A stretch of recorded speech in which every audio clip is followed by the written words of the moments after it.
We're not through with the verbs. We're going to be working on it, but I got you some simple adjectives here that I work with you a little bit on nouns and your vocabulary. You should know a lot of vocabulary. You know, how do you say cow? Come on. Yeah, teska. How do you say horse? How do you say cat? It's inglonga. Inglonga. How do we say dog? Yeah, shanoda. How do you say wolf? Shontona. Good. How do you say boy? Girl. Man. Woman. Boy, you guys know all those. I'll give you a real easy one. How do you say house? Yeah. Good, that's good. How do you say nose? Insta, right here. Point at your eye. Insta pa nita e. Insta pa nita e. So we teach a little bitty kids that, you know, and they learn it.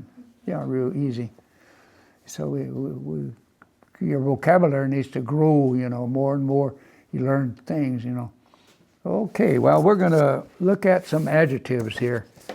This is not the proper way to start off with the adjective, my teaching method, but I had this connected with the verbs at there for, and so I just jumped over there real quick. Like, these are adjectives. I didn't even entitle it adjectives, but we have some adjectives here that we use that has to do with something in an amount of something or in a bunch of stuff or whatever. The first one is the word a is one. And so when we look at a, how we use it in a sentence, you say a car. Well, in a Ponca you'd say kipinonge we, a car, we. Just you're talking about one thing. All right, and then you go on. We got these others also as well. Like you got some, you got several, and then you got a lot of. Okay, so if we were talking about I want a coffee, it says "Mon sabe oui comme." I want a coffee. That's like, you know, you do that. You know, the waitress comes up and says, "Well, what are you going to have?" I'll say, "I want a coffee." See, just like that. I want a coffee. Then it says, I wrote down here, do you want a coffee? Do you want a coffee? I got that backwards. I got do you want coffee? Monko sabi wi shkona. Monko sabi wi shkona. Do you want a coffee? Do you want a coffee? You might want two or three of them, but do you want one, you know? Do you want a coffee? Okay, we want a coffee. Monko sabe we ongon lai. Remember I told you about that last one, ongon lai, that has to do with want. We want. So the thing is really, it has the verb on it, but I'm talking about the adjective we here, and how you use it with present tense, I guess. And then you go on to the use of duba, or you could say even juba. Juba is some, and juba, it's kind of like about the same. Yeah, some and a little bit are basically the same, really. And so we run into that in our language. That's what I was telling you. You know, when we're talking about it depends on what you're talking about. If you're talking about to a child, for instance, I would more likely say juba than I would say duba, because it's child. You got some candies here, and I say juba shkona. Do you want some? Juba. But if I had something, what would an adult get, for instance? Well, you got free pens here. They got the name on it. Then I'd say duba shkona. You want some of that? So that's the way I understood the usage of juba and duba. Do you want some coffee? Moko sabe dubashkona. Do you want some coffee? Dubashkona. We want some coffee. Monko sabe duba ongon. And then They want some coffee. Mon consabe du bagon lai. Or you could say, Mon consabe du bagon la ma. They want some coffee. You always put that word ma at the end of it. Yeah. Mon consabe du bagon la ma. All right, let's go back up and read those.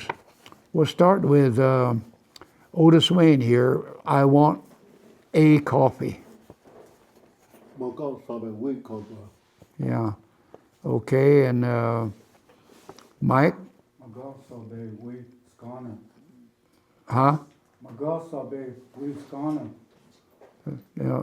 Skona. Skona. Yeah. That's good. That works. It's okay. Skona. I should have put an extra A on that one. That would help a lot. Okay, Bruce? Yeah, good. And next?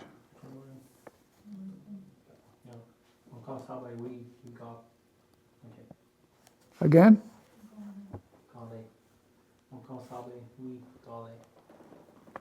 Gone lie. Gone lie. Yeah. Again, like I say, you could put ma at the end of that. Walk on sabe we gone lie. Ma. We gone lie ma. All right, Johnny, show them how to do it. The first one, this one here, some.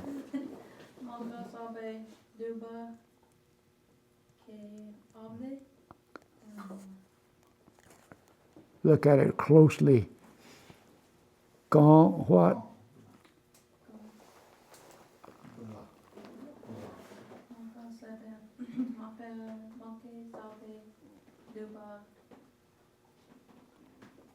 Gone blah. Yeah. Mon sabe duba gone blah. I want some coffee. Okay, Dr. Bear.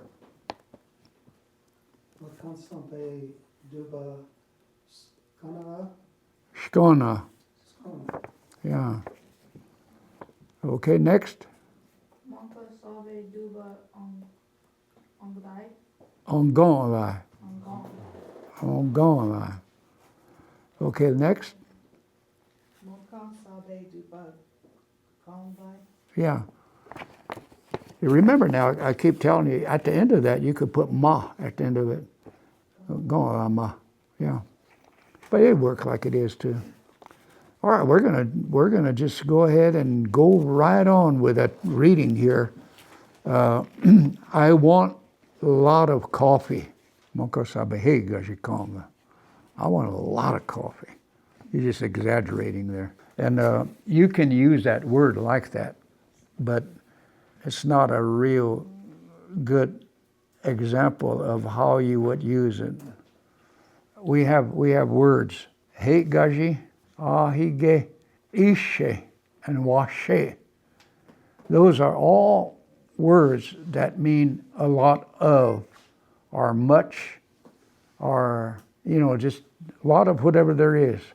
But it's understood in the context or in a reference to what you're talking about, or what you're within a context of what your discussion, or a thing that you're talking about.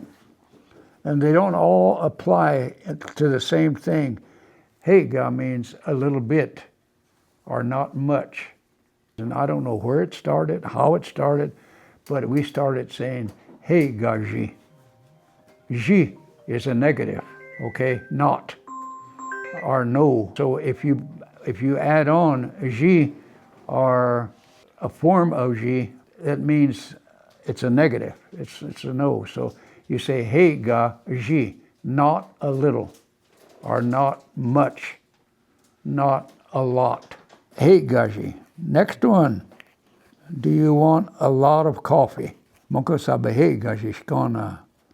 And then what about we want a lot of coffee? Yeah, monko sabe hey gaji ongona. We could say Moses ka hey gaji ongona. We want a lot of money. See, you can put any verb in there, or anything you want to put in there, noun in there. Then the use of ahige. Ahige is this again means plenty of, much, a lot of, and it depends on what you're talking about. And very specifically on these, when we say ahige, it seems to me like you're talking about the amount of a material thing like marbles and shoes or hats, pecans, walnuts, or whatever. Ahige, rather. You're picking them up, So you're talking about a lot of that kind of stuff. Because you wouldn't say Monkon sabe ahige komba. It doesn't work. I couldn't say ni ahige komba. I don't know. I want a lot of water. It won't work. And so I got down here. A lot of people came.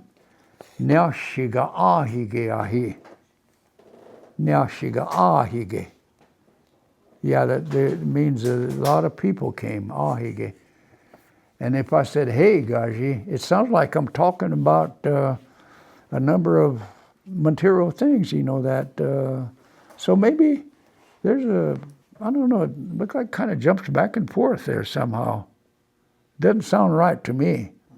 If I was to say, now she got hey, Gaji, ahi, it wouldn't sound right. Yeah, it doesn't sound right, but if I said, now she got ahi, see, a lot of people came. Yeah, it sounds good. Now, I think that's probably the way I heard it. And then I'm looking at shoes. A lot of shoes were put on sale. Himbe ahige, but anyway, you're looking at something like maybe there weren't a lot of shoes before, but they put some out there now. They're on sale. They weren't there before. And then you're looking at ishe. There used to be a lot of black shawls. The women, you're not old enough to know this, by the way. Back in my day, women, and everybody used to talk about it after they quit doing it, but every woman wore and carried a black shawl. And do you know where they wore it and carried it? It was folded, and they throw it over their shoulder like that, and went to town. That shawl was always hanging over their shoulder. Yeah, that black shawl. They never had no pretty red, pink, or yellow, whatever, They were black. And these black shawls were called waingrabe sabe. That's a specific word for a black shawl. Waingrabe sabe. Waingrabe sabe. Ishechti nombe. Ishe mean there were a lot of them. People wore them or carried them. Waingrabe sabe ishechti nombe. You see that wherever you went. Waingrabe sabe. Ishechti. Ishe means plenty of or a lot of. Chti, of course, you know that. Oh. Chti is very or much or extreme or to the limit. Excessive. That's what chti is. You can apply that to a lot of things. And then you got a lot of pecans that have fallen. They'd say dagejinga. That's pecan. Dagejinga. Dagejinga ma ishechti uchpala. Ishechti. That means there's just a lot of pecans fell on the ground. Again, you talk about a particular thing. You wouldn't apply that to coffee. There's a lot of coffee. Monkon sabe hey gaji. AD. You'd say that. Yeah, there's a lot of coffee, but you would never say ishe for pecans. Or you wouldn't say, I guess you could say hey gaji too. But again, I think it's in reference to something specific in amount and what it is. I'm going to have to work this all out. But I just gave you these examples here to let you know the extent of how this could really turn into what do you call it? A can of worms? That's the best way I could put it. Now, you younger generation, you know what that means. Yeah, washe. They put a lot of food there. Wala tete washechti ite da bike. So that refers to food, washe. Washechti te da. They said this way, when they lived up north in Nigeria, and I heard them use that word, washe, but it had to do with down south of Nigeria. You go south to the next river, but I found out, I thought it was a Republican river and the Platte River, but I found out it was the Elkhorn River. They called the Elkhorn River Wate, and Wate means plenty of. And so when they referred to the berries and all that they found in that area, they used the term. They said wachta aji don la washechti idabe. They said they found all kinds of berries and fruits along that river. Washechti. So it had to do with something you eat, and probably something you would put on a table. Now, even meat, but you had a lot of it on a table or on the ground when it's back in those days, you know. Washechti te. So that washe has to do with food, as I understood it. Washe. So try to get that one. I think I'm right on with that one. And then ishe also is right on. But when we go up there and we're going with ahige and heigashi, we're really struggling here to put it in a right context. But those are adjectives that describe what you're talking about. And it's kind of an interesting thing to get into a lot of that, but I just want to bring that out to you today. So, gatega.